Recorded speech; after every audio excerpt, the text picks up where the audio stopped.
আমাদের day to day লাইফের সবচেয়ে পরিচিত একটা শব্দ হচ্ছে ঘর্ষণ বা ফ্রিকশন। সো আমরা আজকে ঘর্ষণ বা ফ্রিকশন নিয়ে দেখব। তো প্রথমেই আমরা একেবারে ফিল করব ঘর্ষণ বা ফ্রিকশনটা কি, ঘর্ষণ বা ফ্রিকশনের ফিলিংস। এরপরে ডেফিনেশন দেখব, ফিলিংসের উপর ভিত্তি করে তারপর ওইটার উপর ভিত্তি করে ইকুয়েশন তৈরি করব, এবং এরপর আমরা কত ধরনের ফ্রিকশন হতে পারে সেসব টাইপস দেখব। এরপর কিভাবে ঘর্ষণকে বাড়ানো বা কমানো যায় সেই ইনক্রিমেন্ট ডিক্রিমেন্ট দেখব। এরপর একটা অনুধাবনমূলক প্রশ্ন দেখব। তো প্রথমে আসি আমরা ঘর্ষণকে আমরা ফিল করব। হ্যাঁ, আমরা ফার্স্ট অফ অল ঘর্ষণের ফিলিংসটা দেখব। ওকে, আসো ফিলিংসটা কি ঘর্ষণের। ওকে, আচ্ছা, তো ফিলিংসটা দেওয়ার জন্য আমি প্রথমেই তোমাদেরকে বলবো যে দুটা চিরুনি নাও, দুটা চিরুনির দাঁতের কথা চিন্তা করো, যে একটা চিরুনির দাঁতের উপর দিয়ে আরেকটা চিরুনির দাঁত নিয়ে যাচ্ছ। ব্যাপারটা অনেকটা এমন যে উপর একটা চিরুনি আছে আর নিচে হচ্ছে চিরুনির দাঁত, এগুলো হচ্ছে চিরুনির দাঁত। ওকে, তাহলে এটা হচ্ছে আমাদের চিরুনি, আহারে বিরুনি হয়ে গেল। তাহলে এটা হচ্ছে আমাদের চিরুনির দাঁত বা চিরুনির কথা চিন্তা করি। আবার নিচে আরেকটা চিরুনি তুমি নাও, ওইটার দাঁতের মধ্য দিয়ে এটার দাঁত নিয়ে যাওয়ার চেষ্টা করো। ওকে, তাহলে নিচেরটা হচ্ছে আরেকটা চিরুনি। হ্যাঁ, তাহলে আমরা একটা চিরুনির উপর দিয়ে আরেকটা চিরুনিকে নিয়ে যাচ্ছি, অর্থাৎ একটা চিরুনির দাঁতের মধ্য দিয়ে আরেকটা চিরুনির দাঁতকে নিয়ে যাচ্ছি। আমরা কি স্মুথলি নিতে পারবো, নাকি একটা চিরুনির দাঁতের মধ্যে আরেকটা চিরুনির দাঁত ঢুকে যাবে? অবশ্যই একটা চিরুনির দাঁতের মধ্যে আরেকটা চিরুনির দাঁত ঢুকে যাবে, তাহলে আমরা স্মুথলি নিতে পারবো না। তাহলে এই যে দেখো, যে একটা চিরুনির দাঁতের উপর দিয়ে আরেকটা চিরুনির দাঁত যদি তুমি নিয়ে যেতে চাও, স্মুথলি তুমি নিতে পারবে না। তুমি এখানে স্মুথ কোনো গতি তুমি পাবে না, তুমি এখানে একটা বাধা প্রাপ্ত হবে। তাহলে গতিতে একটা বাধা তৈরি হচ্ছে। এক্স্যাক্টলি এই যে ব্যাপারটা ফিল করা যায়, একটা চিরুনির দাঁতের উপর দিয়ে আরেকটা চিরুনির দাঁত নিয়ে গেলে যে বাধা প্রাপ্ত হব, এই ব্যাপারটা ফিল করতে পারি আমরা। এই ব্যাপারটার সাথে অ্যানালজি দিয়ে আমরা, অ্যানালজি শব্দের অর্থ হচ্ছে কোনো একটা ঘটনার সাথে আরেকটা ঘটনা মিলে গেলে সেটাকে আমরা অ্যানালজি বলি। এই ঘটনার সাথে অ্যানালজি দিয়ে আমরা বলতে পারি যে একটা রাস্তার উপর দিয়ে, এটা হচ্ছে আমাদের রাস্তা বা সারফেস, একটা রাস্তার উপর দিয়ে যখন একটা গাড়ির চাকা যায়, আমরা যদি এটাকে একটু মাইক্রোস্কোপে দেখি, তাহলে ব্যাপারটা ভালো করে খেয়াল করো। এই যে এটা হচ্ছে চাকা, গাড়ির চাকা, আর এটা হচ্ছে আমাদের রাস্তা। এটাকে যদি আমরা একটু মাইক্রোস্কোপে বিশ্লেষণ করি, তাহলে দেখবো গাড়ির চাকাটা মাইক্রোস্কোপে দেখতে এমন দেখায় যে স্পাইকওয়ালা। অর্থাৎ গাড়ির চাকাটা তোমরা নিজেরাও দেখেছো, গাড়ির চাকা কিন্তু এ ধরনের স্পাইকওয়ালা, চিরুনির দাঁতের মতো, একদম কিন্তু গোল গাল না, কমলা লেবুর মতো না। আবার আমরা যদি রাস্তা দেখি, রাস্তা কিন্তু এরকম খাঁচ কাটা রাস্তা কিন্তু রাস্তার মধ্যে অনেক গর্ত থাকে, উঁচু নিচু থাকে। পিচের রাস্তা বলো বা আমরা বিভিন্ন ঢালাই করা রাস্তা বলো, এরকম কিন্তু উঁচু নিচু, তাও চিরুনির দাঁতের মতো। তাহলে আমাদের দেখো, একটা রাস্তার উপর দিয়ে যখন একটা গাড়ির চাকা যায়, তখন আসলে ব্যাপারটা কেমন হয়? তখন আসলে ব্যাপারটা চিরুনির দাঁতের উপর দিয়ে চিরুনির দাঁত নিয়ে যাওয়ার মতো হয়। এবং একটা চিরুনির দাঁতের উপর দিয়ে আরেকটা চিরুনির দাঁত নিয়ে গেলে কি তৈরি হয়? বাধা প্রাপ্ত হয়। তাহলে আমরা বুঝতেই পেরেছি যে গাড়ির চাকা যেটা চিরুনির দাঁতের মতো অমসৃণ, এবং আমরা বুঝতে পেরেছি যে রাস্তা যেটাও কিন্তু চিরুনির দাঁতের মতো অমসৃণ। ফলে আমরা যখন রাস্তার উপর দিয়ে চাকাকে নিয়ে যেতে চাই, তখন এখানে একটা কি তৈরি হয়? তখন এখানে একটা বাধা তৈরি হয়। এই যে গতিতে বাধা, এটাকেই আমরা বলছি ঘর্ষণ, এটাকে আমরা বলছি ফ্রিকশন। তাহলে আমরা ফ্রিকশনকে ফিল করতে পেরেছি, রাইট? এবার এই ফিলিংস থেকেই সব কিছু দেখাবো। একটা ফিলিংস দিয়েই আমার কিন্তু পড়ালেখা শেষ, ঠিক আছে? সামথিং ডিফারেন্ট ওয়েতে পড়াশোনাটা করতে হবে, মুখস্থ করে নয়, ঠিক আছে? ওকে, তাহলে এবার দেখো, একটা ফিলিংস দিয়ে আমরা পুরো ব্যাপারটাকে ক্লিয়ার করে দেব, এই একটা সিম্পল ফিলিংস দিয়ে। তাহলে এবার ডেফিনেশনটা কী হবে তুমি বলো? একটা রাস্তা সবসময় যে রাস্তা হবে এমন কিন্তু না, যে কোনো তল হতে পারে। যেমন বোর্ডের উপর দিয়ে মার্কার নিয়ে যাচ্ছি, তুমি মাইক্রোস্কোপে দেখো মার্কার খাঁজ কাটা, তুমি মাইক্রোস্কোপে দেখো বোর্ড কিন্তু উঁচু নিচু। সো একটা তলের উপর দিয়ে আরেকটা বস্তুর তল যদি গতিশীল করার চেষ্টা করি, তখন সেখানে একটা বাধা বলের তৈরি হয়, সেটাকে ঘর্ষণ বলে। এটাই হচ্ছে ঘর্ষণের ডেফিনেশন। তাহলে একটা তলের উপর দিয়ে আরেকটা তল যদি গতিশীল করার চেষ্টা করি, তাহলে সেখানে একটা কী তৈরি হয়? বাধা বলের তৈরি হয়। সেটাই হচ্ছে আমাদের কি?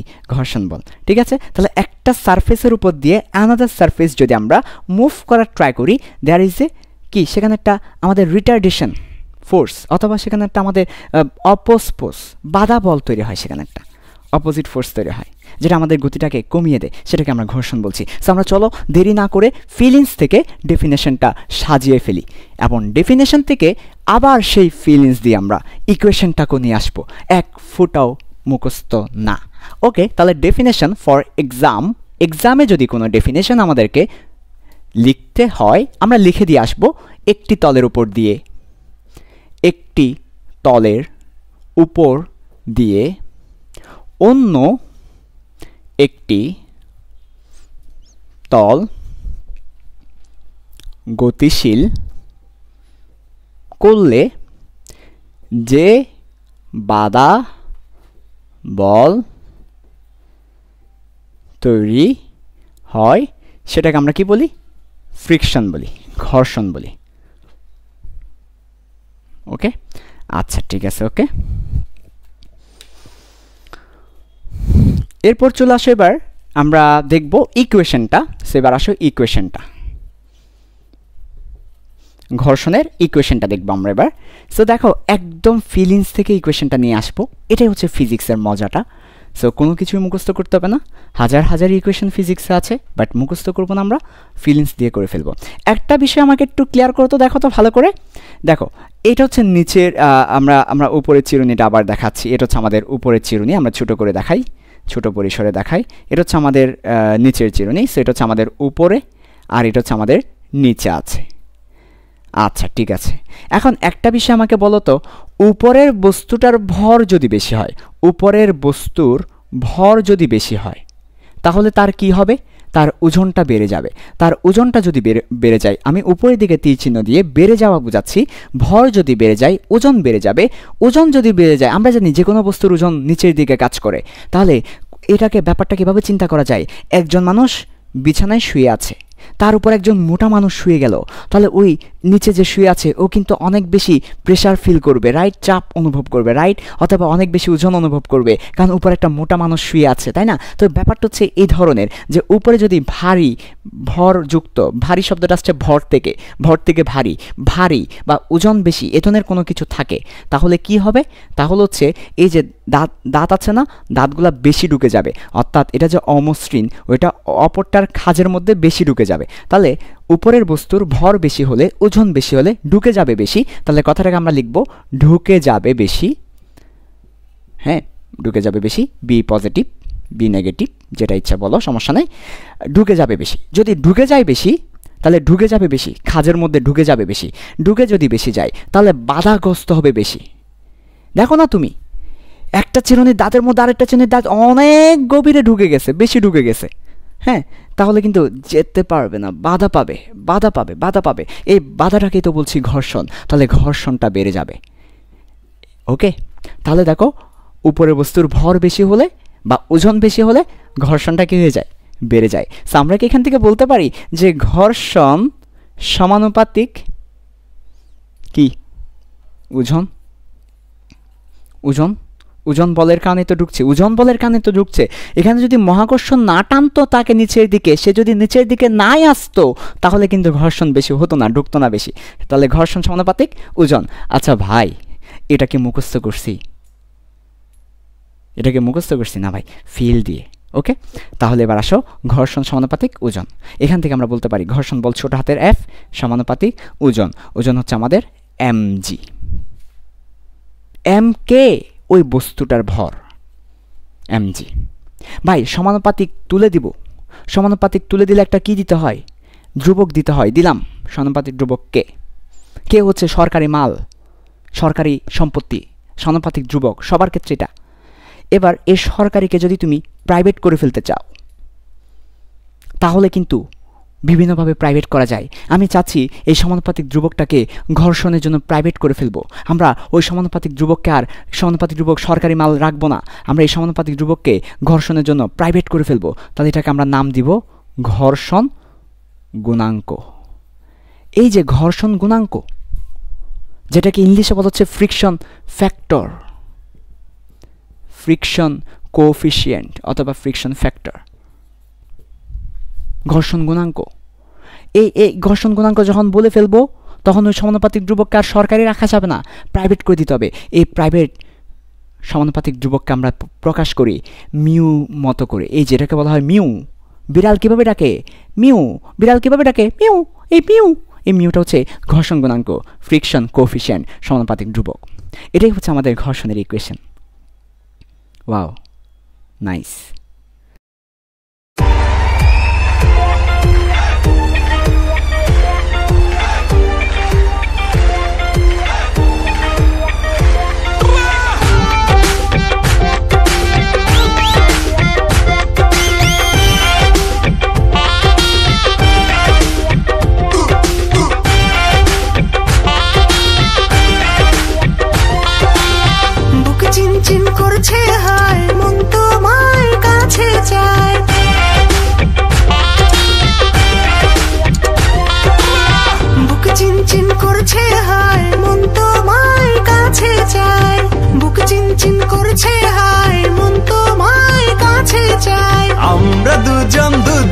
নারী প্রেমের দুনিয়ায়। তুমি ছুঁয়ে দিলে হায় আমার কি যে হয়ে যায়, তুমি ছুঁয়ে দিলে হায় আমার কি যে হয়ে যায়। বুক চিনচিন করছে হায় মন তোমায় কাছে চায়, বুক চিনচিন করছে হায় মন তোমায় কাছে চায়। আমরা দুজন দুজনারই প্রেমের দুনিয়ায়। তুমি ছুঁয়ে দিলে হায় আমার কি যে হয়ে যায়, তুমি ছুঁয়ে দিলে হায় আমার কি যে হয়ে যায়। ঘর্ষণের পর্ব 2-এ তোমাদেরকে স্বাগত। সো এখন আমরা দেখব, আমাদের প্রথম পর্বে ফিলিংস দেখেছি, ডেফিনেশন দেখেছি, ইকুয়েশন দেখেছি। এখন আমরা দেখব ঘর্ষণের টাইপস, অর্থাৎ কয় ধরনের ঘর্ষণ হতে পারে সেটা। তাহলে দেখো, ফার্স্ট অফ অল এখানে আমাদের বেসিক্যালি 4 ধরনের 4 টাইপস ঘর্ষণ হতে পারে, 4 টাইপসের ফ্রিকশন হতে পারে। ঘর্ষণ 4 ধরনের হতে পারে। তো ভাই টাইপগুলো কি কি? 1 নাম্বার হচ্ছে স্থিতি ঘর্ষণ, যেটাকে ইংলিশে বলা হচ্ছে স্ট্যাটিক ফ্রিকশন। তো স্ট্যাটিক ফ্রিকশন বা স্থিতি ঘর্ষণটা কি? স্থিতি ঘর্ষণ হচ্ছে একটা স্থির বস্তুর উপর আরেকটা স্থির বস্তু যখন থাকে, অর্থাৎ একটা স্থির বস্তুর উপর আরেকটা স্থির বস্তুকে রাখলাম, একটা স্থির চিরুনির উপর একটা চিরুনিকে রাখলেও যেমন একটা কি হয়, তারা আটকে যায়, অর্থাৎ তারা বাধাগ্রস্ত হয়। তো এই ব্যাপারটা হচ্ছে এরকম। স্থিতি ঘর্ষণটা হচ্ছে কি, একটি স্থির বস্তুর উপর অপর স্থির বস্তু যে ঘর্ষণ দেয় সেটাই। তাহলে একটা স্ট্যাটিক বডির উপর অ্যানাদার স্ট্যাটিক বডি যে ফ্রিকশনটা দেয় সেটা হচ্ছে আমার কি, স্থিতি ঘর্ষণ। তারপর 2 নাম্বার হচ্ছে কি, 2 নাম্বার হচ্ছে গতীয় ঘর্ষণ। গতীয় ঘর্ষণ, তো গতীয় ঘর্ষণটা হচ্ছে একটা তলের উপর অপর তল, আমরা এখানে আসলে স্থির বস্তু না বলি, স্থির তল বললে ভালো আর কি। আসলে তল বললেই ভালো, কারণ সবসময় যে বস্তু হবে এমনও কিন্তু না, ঠিক আছে। ওকে, আমরা তাই বস্তুর পরিবর্তে আমরা সারফেস লিখবো। সো স্ট্যাটিক সারফেস উপর অ্যানাদার স্ট্যাটিক সারফেস যে ফোর্স দেয় সেটা স্ট্যাটিক ঘর্ষণ। একটা তলের উপর অপর তল যদি গতিশীল হয় তখন যে ঘর্ষণটা দেয় তাকে আমরা গতীয় ঘর্ষণ বলি। গতিশীল হলে যে ঘর্ষণ দেয়, তাহলে এটা মোটামুটি আমরা নাম থেকেই আইডিয়া করতে পারি, যেটা স্থির সেটা স্ট্যাটিক স্থির ঘর্ষণ, যেটা গতিশীল সেটা হচ্ছে গতীয় ঘর্ষণ, বা এটাকে বলা হচ্ছে কাইনেটিক ফ্রিকশন। ইংলিশটাও আমি লিখে দিচ্ছি, কাইনেটিক ফ্রিকশন। ওকে, তারপর 3 নাম্বার হচ্ছে কি, 3 নাম্বার হচ্ছে আবর্ত ঘর্ষণ বা পিছলানো ঘর্ষণ, বা বিসর্প, পিছলানো বলা যাবে না, পিছলানোটা হচ্ছে তোমার গতীয় ঘর্ষণে চলে যাবে। আবর্ত ঘর্ষণ, এটাকে বলা হচ্ছে আবর্ত ঘর্ষণ, ঠিক আছে। রোটেশনাল ফ্রিকশন, তো রোটেশনাল ফ্রিকশনটা কি, যখন কোনো একটা বডি রোটেট করে, ঠিক আছে, তাহলে হচ্ছে কোনো বস্তু ঘোরার সময়, কোনো বস্তু ঘুরলে বা আবর্তিত হলে আবর্ত ঘর্ষণ, রোটেট করলে যে ঘর্ষণ দেয় সেটা হচ্ছে আমাদের কি, যেমন একটা ফ্যান যখন ঘুরবে তখন ফ্যান ঘোরার সময় একটা ঘর্ষণ ফোর্স দিবে, সেটা হচ্ছে আবর্ত ঘর্ষণ। 4 নাম্বার হচ্ছে প্রবাহী ঘর্ষণ বা ফ্লুইড ফ্রিকশন। প্রবাহী ঘর্ষণ, এটাকে আমরা বলি প্রবাহী মানে ফ্লুইড ফ্রিকশন। তো প্রবাহী বলতে আসলে আমাদের পানি এবং আমাদের যে তরল পদার্থ আছে লিকুইড, এবং আমাদের যে গ্যাসাস পদার্থগুলো আছে সেই গ্যাসাস পদার্থ, অর্থাৎ ফ্লো যুক্ত লিকুইড মিলি ফ্লুইড আসছে আসলে যে যারা ফ্লো করতে পারে এবং যারা লিকুইড তাদেরকে মিলেই ফ্লুইড হয়েছে। সো আমাদের লিকুইড থাকবে এবং হচ্ছে কি ফ্লো যারা করতে পারে, মানে বায়ু ফ্লো করতে পারে, বায়বীয়। তাহলে আমার বায়ু এবং তরল যে ঘর্ষণটা দিবে সেটা হচ্ছে আমাদের কি, প্রবাহী ঘর্ষণ। অর্থাৎ কোনো একটা বডিকে যখন আমরা পানির মধ্য দিয়ে নিয়ে যাব তখন পানির মধ্যে একটা ঘর্ষণ থাকবে, অথবা বায়ুর মধ্য দিয়ে কোনো কিছু পড়ার সময় একটা ঘর্ষণ থাকবে, সেটাকে আমরা বলছি ফ্লুইড ঘর্ষণ বা প্রবাহী ঘর্ষণ। তাহলে আমাদের ঘর্ষণ 4 ধরনের, একটা হচ্ছে স্থির তলের উপর স্থির তল স্ট্যাটিক, এর পরবর্তীতে গতিশীল উপর গতিশীল কাইনেটিক, এরপর ঘুরলে রোটেশনাল, আর হচ্ছে কি ফ্লুইড প্রবাহী। এই 4টা ঘর্ষণ আমাদের আছে। এবার চলে আসবো আমরা ইনক্রিমেন্ট ডিক্রিমেন্ট, কীভাবে ঘর্ষণকে বৃদ্ধি করা যায়, কীভাবে ঘর্ষণকে হ্রাস করা যায়। তাহলে দেখো, একটা রাস্তার ঘর্ষণ বা কোনো বস্তুর ঘর্ষণ কীভাবে আমরা হ্রাস বৃদ্ধি করতে পারি, এটাও কিন্তু পরীক্ষায় আসে, অনুধাবনমূলক প্রশ্নে আসে বা বিভিন্নভাবে আসে ঘর্ষণকে হ্রাস বৃদ্ধি করার উপায়। সো এটাও কিন্তু আমরা একটু দেখব। আচ্ছা, তাহলে ফার্স্ট অফ অল আসো তোমরা কমন সেন্স দিয়ে বলো তো ঘর্ষণকে কীভাবে কমিয়ে ফেলা যায়। আমরা কোন একটা তলের যে ঘর্ষণ বা ফ্রিকশন সেটাকে আমরা চাচ্ছি ডিক্রিজ করতে, তাহলে সেটার উপায়গুলো কী কী, মেথডগুলো কী কী, কমানোর উপায়। তাহলে কীভাবে এই ঘর্ষণকে আমরা ডিক্রিজ করতে পারি বলো তো?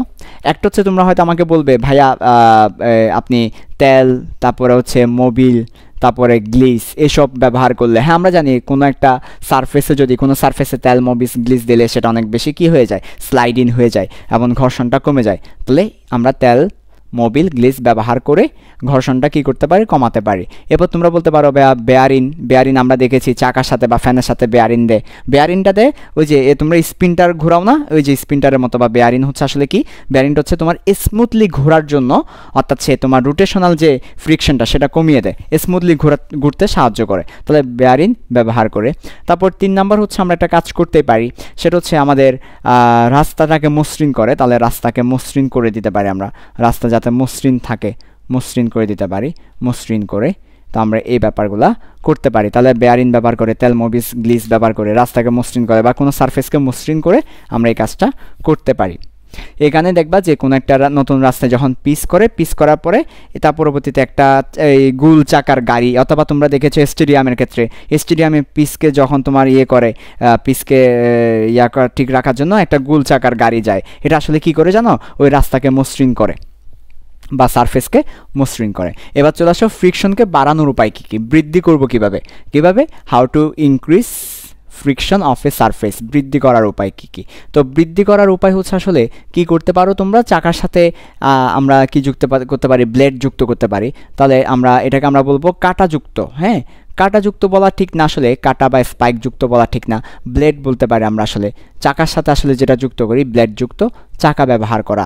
আমরা যদি চাকার সাথে কাঁটা বা স্পাইক বা ব্লেড যুক্ত করি তাহলে হচ্ছে সেটার ঘর্ষণটা বেড়ে যাবে। তারপর আমরা বলতে পারি পিচ ঢালা রাস্তা, পিচ ঢালা রাস্তার মধ্যে পিচের কিন্তু একটা আছে, ঘর্ষণ আছে। তোমরা কিন্তু বরফের রাস্তায় বা কাচের রাস্তা আছে পৃথিবীতে, বরফের রাস্তা আছে, ওইসব রাস্তায় ঘর্ষণ নাই বললেই চলে, কিন্তু পিচ ঢালা রাস্তায় অনেক ঘর্ষণ আছে। তো এই ব্যাপারটা আর কি। তো এইভাবে আমরা ঘর্ষণটাকে কি করতে পারি, বৃদ্ধি করতে পারি। তাহলে আমরা ঘর্ষণের ইনক্রিমেন্ট ডিক্রিমেন্টটা দেখলাম। এবার হচ্ছে একটা অনুধাবনমূলক প্রশ্ন, এটা আমাদের খুবই বিখ্যাত একটা প্রশ্ন, এবং এই প্রশ্নটার সাথে বায়োলজিরও একটা প্রশ্নের মিল আছে, আমরা সবাই দেখেছি, খুবই মজার একটা প্রশ্ন। সেটা হচ্ছে তোমরা নিশ্চয়ই পড়ে এসেছো যে প্রস্বেদন হচ্ছে একটা প্রয়োজনীয় উপদ্রব, নেসেসারি ইভিল বলা হচ্ছে। রেসপিরেশন, প্রস্বেদন ইংলিশ কি আমি টিকে মুহূর্তে মাথা থেকে ছুটে গেল, যাক প্রস্বেদন হচ্ছে একটা কি, নেসেসারি ইভিল। তো তেমনিভাবে আমাদের ঘর্ষণটাকে আমরা বলি একটা প্রয়োজনীয় উপদ্রব, নেসেসারি ইভিল। তাহলে ঘর্ষণ একটি প্রয়োজনীয়, প্রস্বেদন মানে মনে হয় ট্রান্সফিউশন সম্ভবত।